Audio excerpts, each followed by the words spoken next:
Imagine a story that reshaped every second of your modern life. It didn't begin in a gleaming skyscraper or with a venture capitalist's handshake. No, this powerful, almost unbelievable journey started in a cramped garage, far from the spotlight. Two college students, armed with little more than an audacious dream, zero funding, and no real world experience, were about to ignite a revolution the world wasn't prepared for. This is more than just the tale of a company. It's the chronicle of how two unknown minds forged something that fundamentally altered how you search, how you learn, how you work, and even how you dream. Today, the idea of living without typing something into Google is almost unthinkable. Yet, have you ever paused to consider its true genesis? Who were the architects of this digital empire? How did they transition from building a peculiar search engine in a dorm room to orchestrating one of the planet's most influential forces? This isn't a whimsical fairy tale. This is a raw, human saga filled with moments of intense struggle, painful rejections, relentless obsession, and an unyielding dream.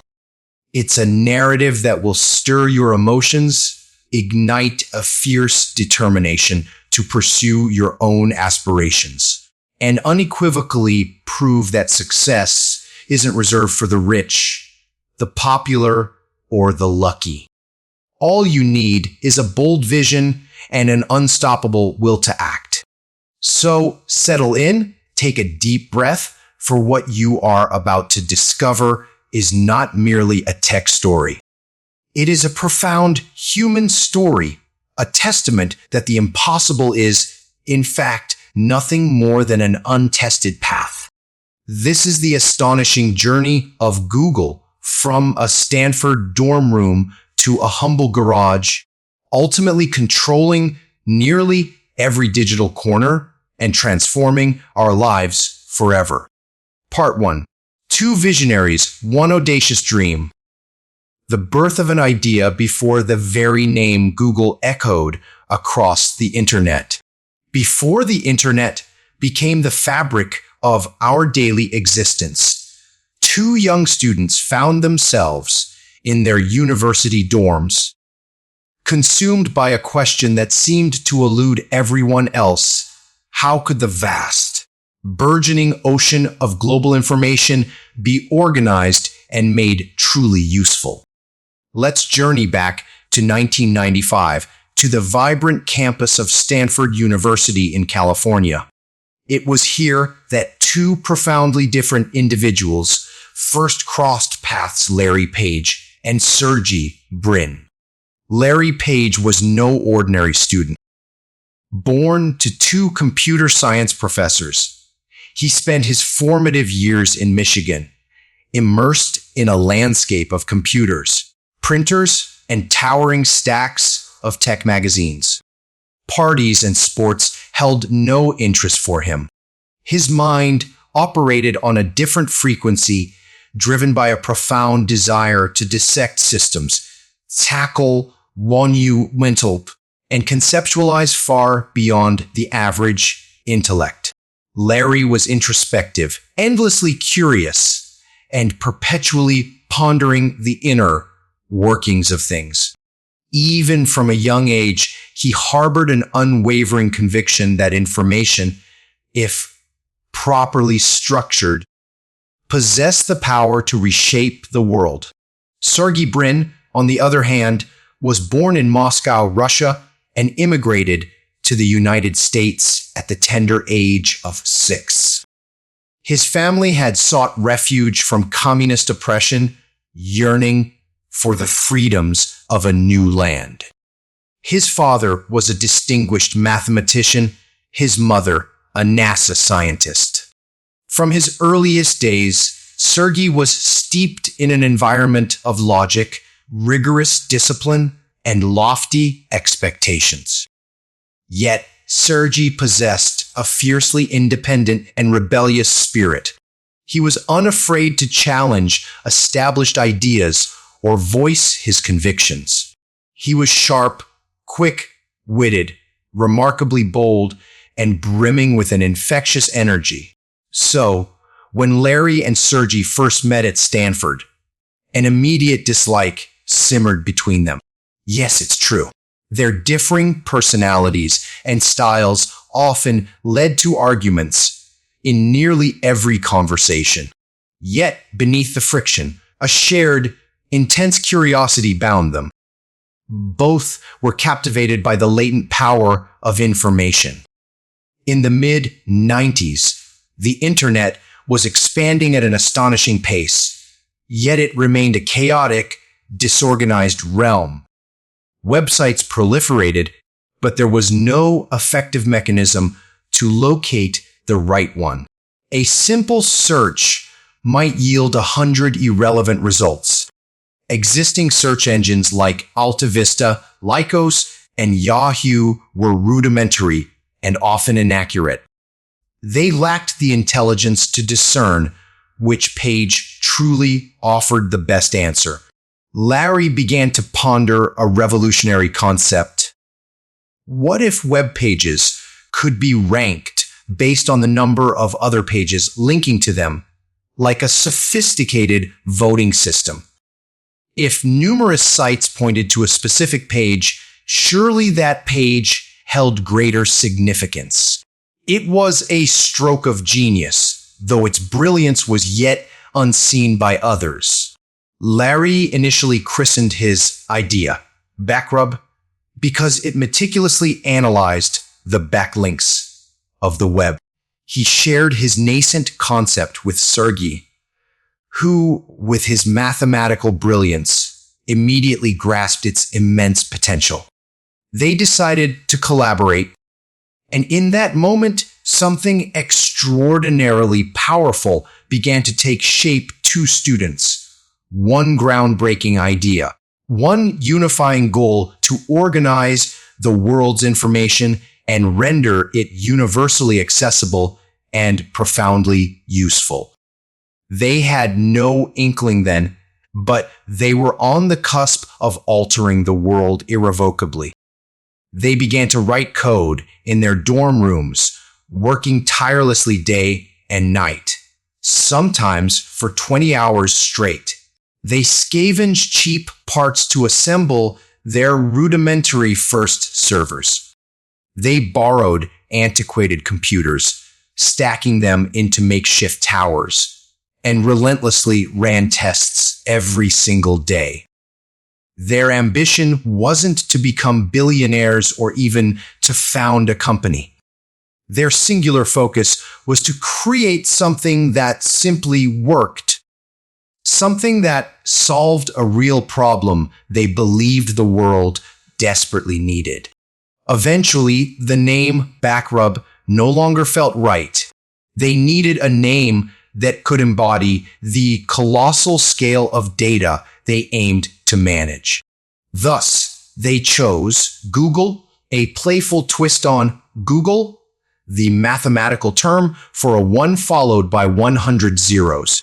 It was whimsical, distinctive, and perfectly encapsulated their mission to navigate an endless ocean of information.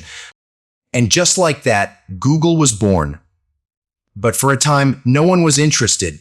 Not yet. They presented their revolutionary concept to Yahoo, to Excite, to numerous tech investors. Each time, they were met with rejection. Some openly mocked them. Others declared, "Search isn't a business. Why waste your time?" Still others dismissed them with, "This will never work. You're just students." Larry and Sergey were crushed by these repeated setbacks. Yet they refused to yield, for the fire burning within them was far more potent than the cacophony of doubt surrounding them. Their belief in their idea transcended the world's skepticism, and it was this unshakable conviction, this profound obsession, that ultimately birthed the greatest tech empire in history. Part 2. Forged in a garage, dismissed by giants, yet they never surrendered. Larry Page and Sergey Brin had indeed engineered something revolutionary: Google, a search engine capable of discerning the true value of websites. But here's a truth most people overlook. Merely possessing a brilliant product is insufficient. If no one believes in you, no one funds you, and no one offers you a chance, you remain a genius with an incredible idea. Gathering dust. This was their precise predicament. They had a functional product, but no capital, no corporate structure, no official office, no employees, and most dishearteningly, no one who genuinely believed in their vision. And so began the true battle, the arduous war of convincing others to take a chance on them. Larry and Sergey exhausted every avenue to secure funding. They pitched Google to Yahoo only to be told, "We're not interested in search right now. People don't want to find things. They want to stay on our homepage longer." This translated to Yahoo's desire to keep users distracted, not to empower them with swift answers that would lead them away. They utterly failed to grasp that fast, clean search was the undeniable future. Rejected. Next, they approached Excite, another prominent company of that era. Excite's CEO acknowledged, "Yes, it's good. Yes, it's better than what we have." But still, he delivered a resounding no. Rejected again. Over and over, they encountered the same dismissive responses. Search engines don't generate revenue. You can't build a business on that. You're just two students. What could you possibly know about business? They weren't merely rejected.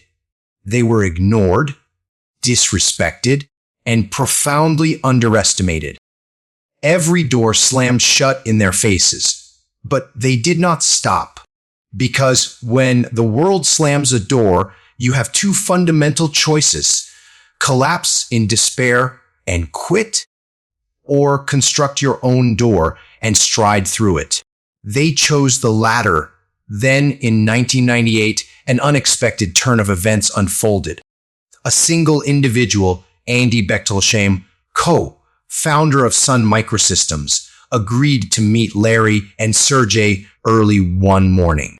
They presented a live demonstration of Google on the Stanford campus, seated at a simple picnic table outdoors. He didn't demand an elaborate business plan. He didn't await perfection. He witnessed the demo and uttered just one sentence: "I don't need to hear more. This is amazing. Here's a check for $100,000. That solitary check marked the pivotal turning point. And here's the amusing irony: Google didn't even formally exist as a company yet. They had no business bank account. So they had to scramble to officially register their company. Finally, on September 4th, 1998, Google Inc. was formally launched. That initial check provided the crucial first push, but it was still merely the genesis. Now, they faced the truly impossible task to construct the future of the internet from a humble garage. They lacked the funds for a proper office, so they leased a garage from their friend Susan Wojcicki in Menlo Park, California. Susan, serendipitously, would later become the CEO of YouTube. Yes, history was being meticulously crafted within those unassuming garage walls. Inside that small space, equipped with just a few desks, some second-hand furniture, and their cobbled-together servers, they toiled day and night. There were no lavish perks, no support staff, no security, only an unyielding obsession and relentless determination. They brought in a handful of friends as their first engineers. Sleep was a luxury. Parties were non-existent. Weekends were just more workdays. They weren't merely building a company. They were building a mission to revolutionize how the world accessed knowledge. As Google began to capture the attention of tech enthusiasts, more and more people started using it. The results were undeniably superior. Cleaner, faster, more accurate, and infinitely more useful than those offered by Yahoo, Lycos, or Ask Jeeves. People adored it. Investors began to take notice. In 1999, Google successfully raised $25 million from premier investors like Kleiner Perkins and Sequoia Capital. With this vital funding, they finally moved out of the garage and into a legitimate office space. They hired a dedicated team. They constructed faster servers.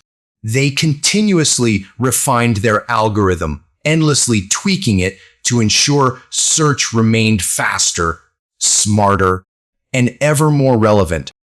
And while other tech companies were still striving to be all-encompassing web portals, Google steadfastly focused on one singular objective: search. While everyone else chased immediate profits, Larry and Sergey pursued a profound mission. A simple page, a massive impact. Google's homepage stood in stark contrast to its contemporaries. It was famously sparse, featuring only a search box. No flashing advertisements, no news feeds, no distracting clutter. Why? Because they believed in a powerful principle. The best design is often no design. People arrived seeking answers. Their goal was to deliver those answers swiftly. This user-first philosophy became their ultimate secret weapon. And very soon, Google's popularity exploded. By 2000, they were processing over 18 million searches every day. By 2001, that staggering number had surged to over 100 million. But what truly made it special was their unwavering commitment. They still didn't run intrusive banner ads. They refused to sell user data. They maintained crystal clear values, speed, simplicity, and truthful results. And people trusted them implicitly. Yet every company, regardless of the nobility of its mission, must generate revenue. So, in 2000, Google unveiled AdWords, an ingenious system that permitted businesses to display small, relevant text advertisements alongside search results. If you searched for "buy shoes," you might see a discrete ad for a shoe store. Nothing annoying. And the stroke of genius. Advertisers only paid when someone actually clicked on their ad. This innovation transformed everything. It was equitable, highly efficient, and incredibly scalable. Google was now generating substantial revenue, all without alienating its users. They had cracked the code: empower the user, empower businesses, and ultimately empower the world. AdWords propelled Google from profitable to unstoppable. And still, they were far from finished. By 2002, Google had meticulously indexed over 3 billion web pages. By 2003, they boasted offices in multiple countries. In 2004, they launched Gmail, a revolutionary free email service offering a staggering 1 gigabyte of storage space, a monumental leap when competitors typically provided a mere 2 to 4 megabytes. It sent shockwaves through the industry. Later, they introduced Google Maps, Google News, and Google Images. They were rapidly evolving into an interconnected ecosystem of tools, all free, all fast, all superior. On August 19th, 2004, Google made its public debut on the stock market.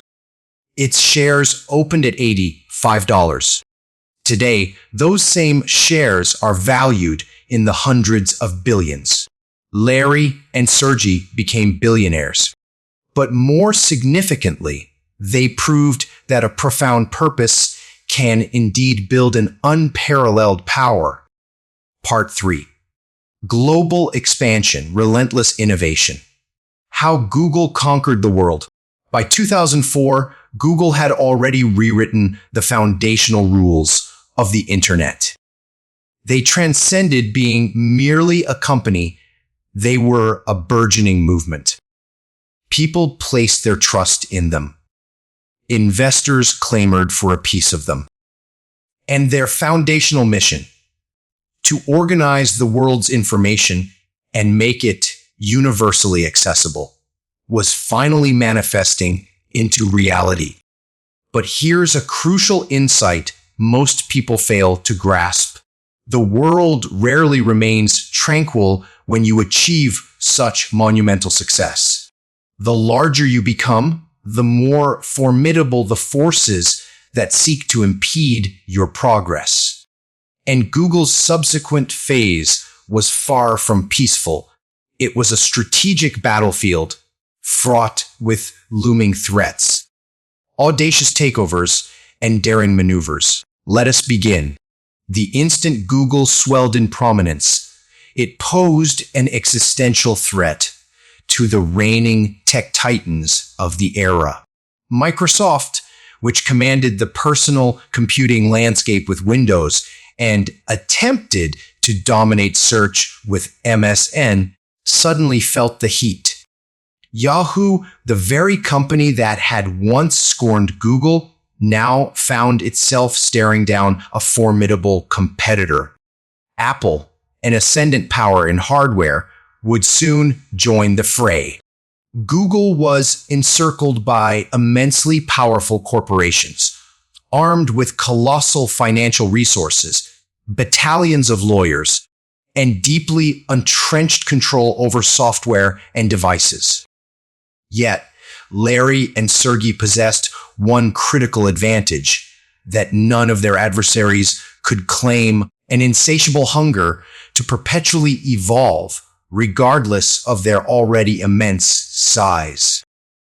Even after their initial public offering, they instilled a core principle within the company: never become complacent or slow. They actively encouraged employees to dedicate 20% of their work time to pursuing their own creative ideas. This 20% rule famously gave birth to groundbreaking innovations like Gmail, the fastest and smartest email tool; Google News, which automatically sorted news articles; Google Books, a monumental effort to scan and preserve the world's knowledge; and Google Images, a direct response to the massive public interest following Jennifer Lopez's iconic dress at the 2000 Grammys. They weren't passively waiting for problems to emerge. They were actively chasing the future, and the world began to pay close attention. By the late 2000s, one undeniable truth emerged: the future wasn't confined to desktop computers. It resided in your pocket. Humanity was rapidly transitioning from traditional computers to mobile phones. And at that precise moment, Apple had launched the iPhone, fundamentally altering the landscape. Apple's ascendancy was meteoric. If Google failed to act decisively, they risked losing the next technological war. So, what was their strategic response? They quietly acquired a small startup named Android Inc. in 2005, spearheaded by Andy Rubin. At that time, Android was little more than a promising concept. But Larry and Sergey possessed the foresight to envision its future, an open source mobile operating system that anyone could utilize, not merely a single company like Apple. They poured everything into Android: resources, top talent, and unbridled creative freedom. And in 2008, the inaugural Android phone, the HTC Dream, was released. It wasn't flawless, but it was free, remarkably flexible, and brimming with untapped potential. Soon, industry giants like Samsung, Motorola, and LG eagerly embraced Android. The mobile war with Apple had officially commenced. And over the ensuing decade, Android would seize dominance, powering over 80% of the world's smartphones. Let's rewind to 2006. Two friends, Steve Chen and Chad Hurley, had developed a straightforward platform where users could upload and share videos. It was engaging, informal, and utterly novel. The site was YouTube, and it was experiencing explosive growth, too fast, perhaps. Google perceived this phenomenon as both a formidable threat and an extraordinary opportunity. So, what did they do? They acquired YouTube for a staggering $1.65 billion, less than 2 years after its inception. At the time, many considered Google's move audacious, even reckless. But they were not mistaken. Today, YouTube stands as the second most visited website globally, surpassed only by Google itself. And its influence extends far beyond mere entertainment. It's a vital hub for education, business, art, and the very pulse of global culture. Meanwhile, Google's relentless building continued unabated. They launched Google Maps, enabling real-time exploration of the world. Google Earth provided satellite views of virtually any location on the planet. Google Translate shattered language barriers. Google Drive offered cloud storage for documents. Google Docs began replacing Microsoft Word for millions of users. Chrome, a lightning-fast web browser, swiftly ascended to become the world's number one. Every new tool was faster, cleaner, smarter, and free. They weren't just solving existing problems, they were actively reprogramming the very fabric of modern life. But what about the financial aspect? While all these invaluable tools were offered free of charge, Google was still generating billions. How? Through their primary engine, AdWords, now rebranded as Google Ads. Every business, large or small, yearned for visibility on Google, and Google empowered them to precisely target the right user at the opportune moment. From local corner stores to multinational corporations, everyone paid Google. And this formidable advertising engine seamlessly funded all their free, innovative tools. It was a perfectly synergistic system. Help the user and trust flourishes, help the advertiser and profits soar, maintain a pure mission, and grow perpetually. Most companies, once successful, tend to rest on their laurels.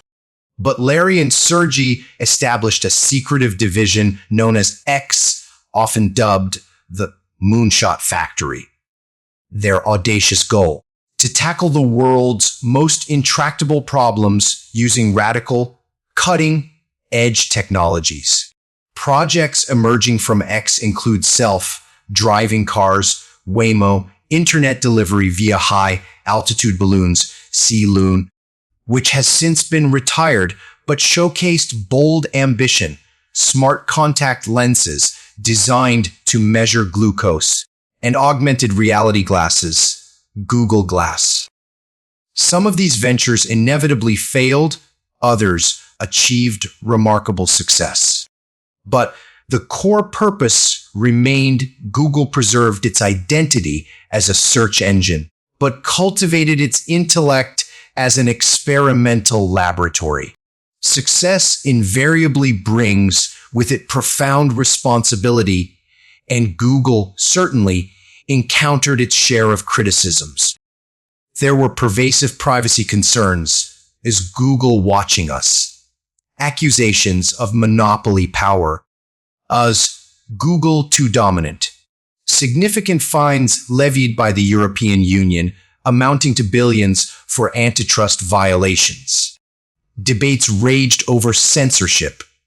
What content should be displayed and what should be removed? Employee protests erupted over ethical concerns regarding collaborations with governments and military projects. These were not merely technical hurdles, they were complex moral battles. And Google was compelled to evolve, not solely as a corporation, but as a global citizen, to address these escalating pressures. In 2015, Google underwent a major structural reorganization. They established a new parent company, Alphabet Inc. Google itself now became just one vital component of a much grander vision. Under the Alphabet umbrella resided Google, YouTube, Android, Waymo, DeepMind, an AI lab, Calico Life Extension Research, and Verily's Healthcare. This new structure granted them enhanced flexibility, sharper focus, and greater readiness for the future. Artificial intelligence, the next revolution. In the last decade, Google made yet another monumental wager. They bet everything on artificial intelligence. They acquired DeepMind, one of the world's foremost AI companies. They launched innovative tools such as Google Assistant, Google Lens, and powerful AI language models like BART and Gemini. Google Translate's neural engine, AI, powered search capable of understanding your intent rather than just keywords, all demonstrated their commitment. Google was no longer content merely organizing information. Now it was striving to comprehend it, to predict what you needed, and to augment your own cognitive processes. Let's pause here and reflect. How did this extraordinary transformation occur? How did two students construct an empire that now influences every phone, every email, every map, every search, every language, every video, every document, every single digital moment? It wasn't mere luck. It wasn't magic. It was a potent fusion of, on vision, a relentless focus not on short-term profits, but on long-term transformative impact. Far speed, a mantra to move fast, to break things, and then to fix them even better. For user-first mindset, an unwavering commitment to solving real problems for users, never overcomplicating. Hiring the best minds, attracting engineers, designers, and dreamers of unparalleled talent. For continuous risk-taking, never settling for the status quo, always experimenting. Our obsession with learning, treating every failure as a valuable data point. For culture of innovation, fostering an environment where even interns could conceive billion-dollar ideas. Google transcended the definition of a mere company. It became an extension of human intelligence itself. Part 4. Power, pressure, and the act of letting go. The profound emotional weight of building Google. After years of ceaseless innovation, aggressive expansion, and undeniable global domination, Google was truly ubiquitous. You searched for something, it was Google. You needed directions, Google. You watched a video, YouTube, owned by Google. You used a smartphone, chances were it ran on Android, also Google. You composed an email, Gmail. You opened a web browser, Chrome. You stored a file, Google Drive. You translated a word, Google Translate. Google had effectively become a secondary brain for humanity. But here's the unvarnished truth. The more powerful you become, the more elusive control becomes. And soon, Larry Page and Sergey Brin found themselves at the helm of something far grander than a mere project or a business. It was a living, breathing ecosystem. It had woven itself into the very fabric of modern civilization. And with that came agonizing questions, impossible decisions, and deeply personal emotional battles. When Google was in its nascent stages, its values were beautifully simple: focus on the user, build great things, and never be evil. But as it burgeoned, those core values were rigorously tested time and again. Here are just a few of the formidable challenges they faced: censorship and free speech. Should Google display results that include hate speech? Should it actively suppress illegal content? What about politically sensitive topics in certain authoritarian countries? In some nations, governments explicitly demanded that Google remove results critical of their regimes. If Google refused, it risked being entirely banned from that country. If Google complied, it could be accused of complicity in censorship. There was no straightforward answer. The very company that once pledged to make all knowledge universally available was now being compelled to restrict it. And sometimes it did. Privacy concerns. As Google expanded, so did its colossal trove of data. Google now possessed an unprecedented understanding of what people searched, their geographical locations, what they clicked, what they watched, what they purchased, what they spoke to their digital assistants, and even how long their gaze lingered on a particular item. It had evolved into the largest collector of human behavior in recorded history. Some users embraced this, appreciating the unparalleled convenience it offered. Others were profoundly alarmed, feeling constantly watched, tracked, and meticulously studied. Critics famously declared, "Google knows more about you than your own family." This is a heavy, unsettling truth, and it led to a cascade of lawsuits, public protests, and global ethical debates.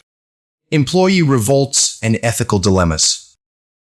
Even within Google's own walls, its employees began to question the company's trajectory.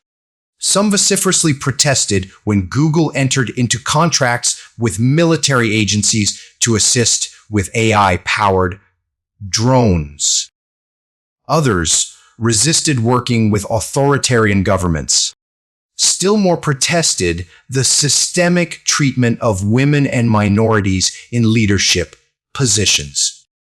One of the largest employee walkouts in tech history occurred at Google, orchestrated by thousands of its own staff, not external critics.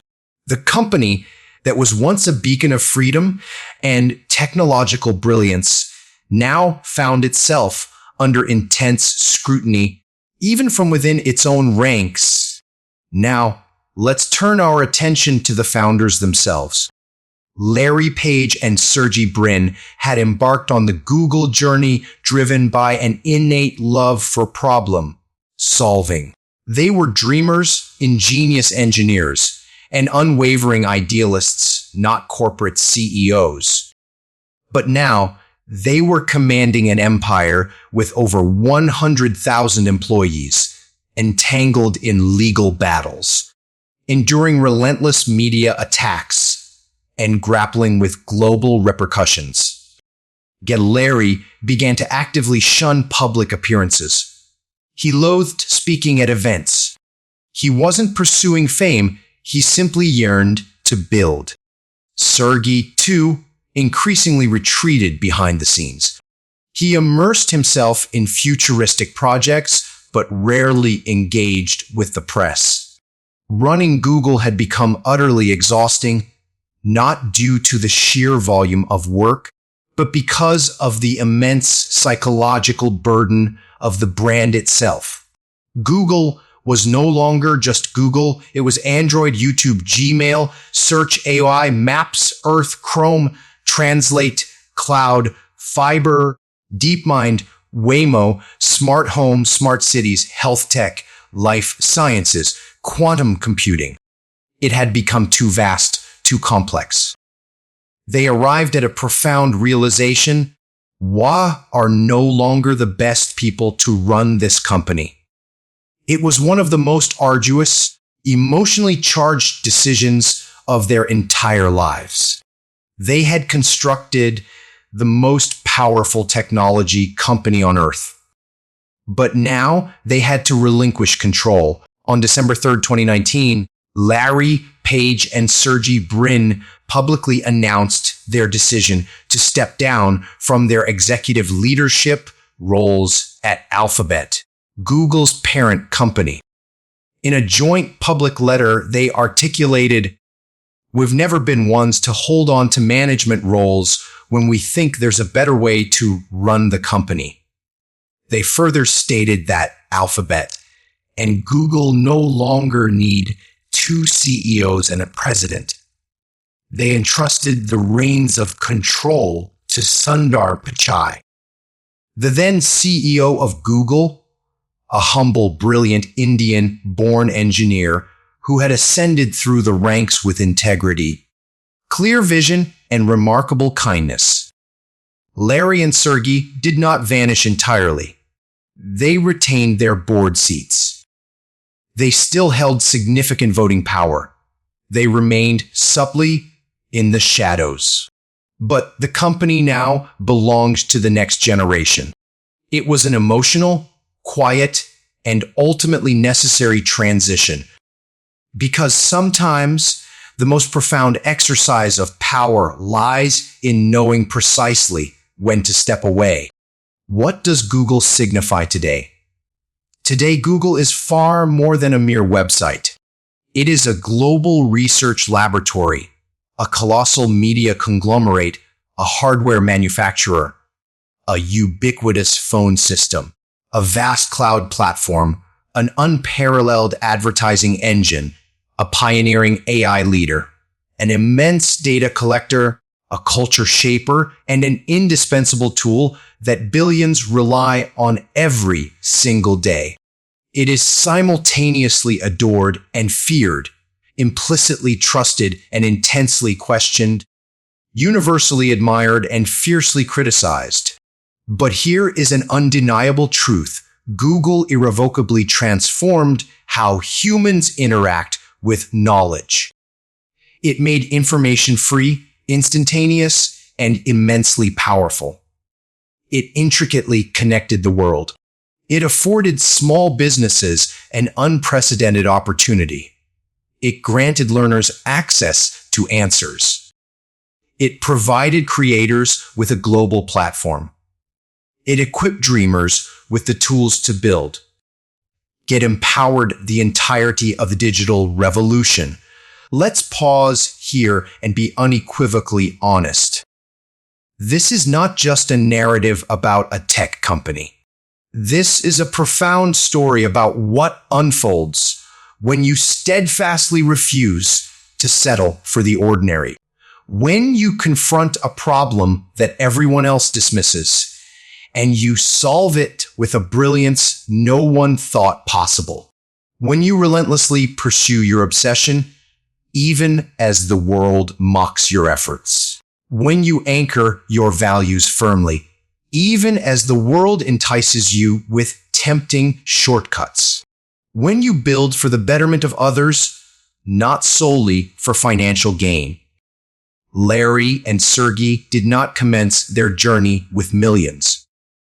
They began with questions.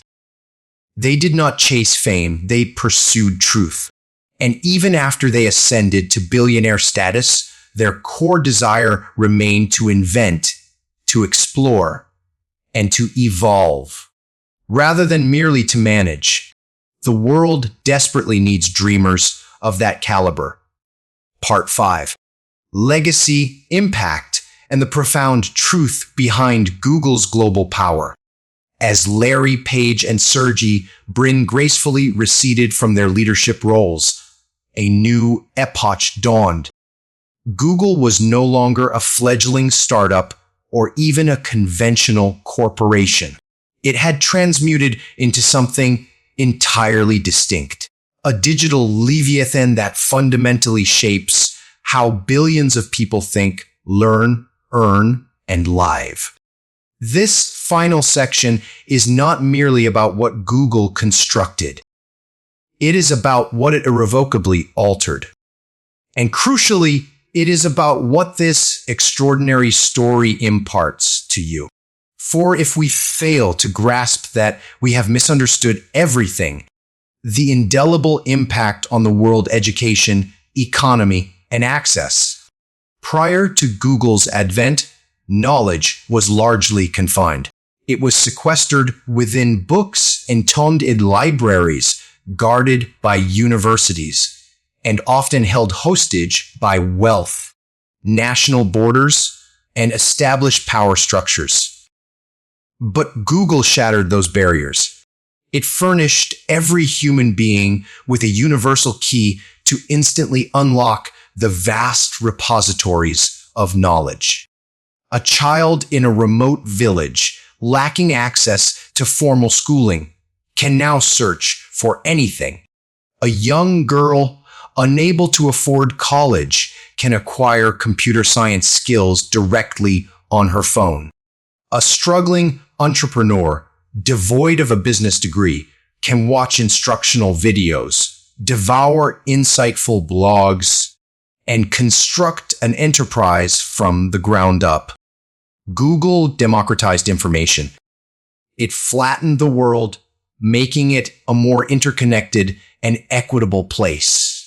And from this democratization, entire new industries sprang forth. The colossal YouTube creator economy, the expansive Google Ads business ecosystem, the proliferation of online courses, the explosion of websites and e-commerce, the rise of influencer marketing, the prevalence of remote jobs, the legions of digital freelancers, and countless small businesses thriving by ranking prominently in search results, often without needing physical storefronts. Today, millions of individuals globally generate income online precisely because Google engineered the systems that rendered it all possible. Google didn't merely build products, it meticulously constructed opportunity. The inexorable rise of AI is Google inadvertently replacing itself. Ironically, Google's most formidable future challenge may originate from the very technology it helped to pioneer: artificial intelligence. As AI tools such as ChatGPT, Gemini, and others grow increasingly sophisticated, the fundamental way we seek information is undergoing another profound transformation. People are now demanding direct answers, not merely lists of links. And Google is acutely aware of this shift. Consequently, Google is once again reinventing itself, leveraging its advanced AI models like Gemini and others. Google is pivoting towards conversational, predictive human-like intelligence. Their ambition extends beyond merely assisting your search. They are striving to comprehend your needs, even before you articulate them. That is the next great evolution. But this new frontier comes with an immense, inherent responsibility. Because when a machine possesses the capacity to anticipate what you need, it also gains the ability to subtly guide your thoughts, shape your decisions, and influence your most deeply held beliefs. Google is now navigating the precipice of a new form of power, the power to mold minds. And how they choose to wield that power will undoubtedly define the trajectory of the next century. The true cost of building something so monumental. Behind every truly great company lies a cost that most people never perceive. Yes, Google brought unparalleled knowledge to the world. Yes, it undeniably enhanced billions of lives. But it also inadvertently contributed to the demise of thousands of small newspapers, ruthlessly disrupted industries that failed to adapt, ignited profound questions about surveillance, privacy, and data ownership, and compelled societies to grapple with the existential query: what happens when one company effectively becomes a digital deity? The founders, in their initial idealism, did not foresee these consequences. They simply sought to construct something genuinely useful. But now, the world they helped create is exponentially vaster, more intricate, and more fragile than anyone could have ever imagined. And this brings us finally to you. What this story truly teaches you, even if your professional path never intersects with the tech industry. This narrative transcends the achievements of Larry Page or Sergey Brin. It serves as a profound mirror for anyone who harbors a dream of building something meaningful, of accomplishing the seemingly impossible, of carving out significance in a world saturated with noise. Here are the undeniable truths this story illuminates. You do not require permission to construct something magnificent. Larry and Sergey were mere students, devoid of experience and capital. But they possessed a compelling problem, an unshakable passion, and a clear plan. That unequivocally is sufficient to begin. Every no can be the precursor to the most significant yes of your life. Yahoo rejected them. Excite rejected them. Investors scoffed. Yet they persisted in building. Because the world often remains skeptical until you render your creation undeniably essential. Focus intensely on the problem, not on the potential rewards. They were not driven by the pursuit of wealth. They were consumed by the obsession of perfecting search. When you genuinely solve real problems, the world will inevitably gravitate towards you. Grow rapidly, but always maintain your integrity. Even as they expanded exponentially, Google continually asked, what is truly best for the user? That singular question set them apart. Build for everyone, not just for yourself. From its very inception, Google's tools were free, accessible, open, and global. That profound generosity forged a bedrock of trust. And it is this trust that enabled Google not just to become enormous, but to become beloved. Let's briefly consider the numbers purely to grasp the sheer scale. As of today, Alphabet Inc., Google's parent company, commands a valuation exceeding $2.3 trillion. Google generates over $300 billion in revenue annually. Its advertising platform alone accounts for more than $250 billion each year. It operates over 190 offices in more than 60 countries. YouTube, by itself, is valued at over $400 billion. Android powers more than 3 billion devices worldwide. Google search processes an astonishing 8.5 billion searches every single day. Let that extraordinary scale truly sink in. Google transitioned from a collegiate dorm room dream to a $2.3 trillion empire. And yet, it all began with a single, profound question. How can we make information more useful? One question, one garage, two dreamers, and now the entire world. If you have stayed with this narrative thus far, then this story is now intrinsically yours. The contemporary world is often characterized by distraction, inertia, fear, and comfort. But Google's arduous journey stands as powerful proof. You do not need to be wealthy, famous, well-connected, or perfect. You merely require a mission so profoundly compelling that it propels you forward, even when the world attempts to drag you down. You need the courage to initiate when no one else believes in you. You need the unwavering discipline to continue building when no one is watching.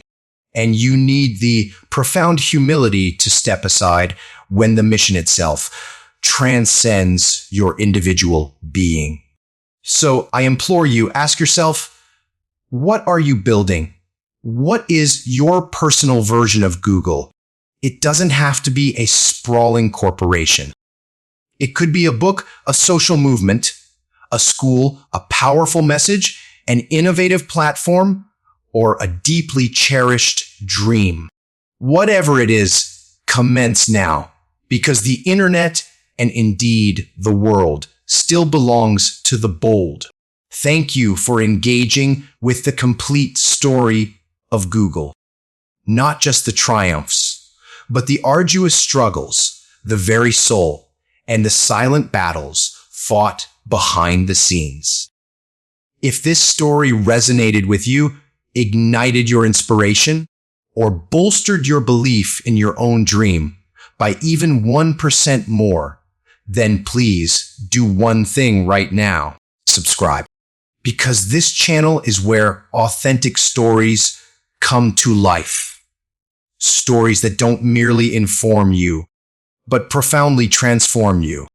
Until next time, continue learning, continue building, and never cease dreaming. May your journey be blessed, and may your idea indeed change the world.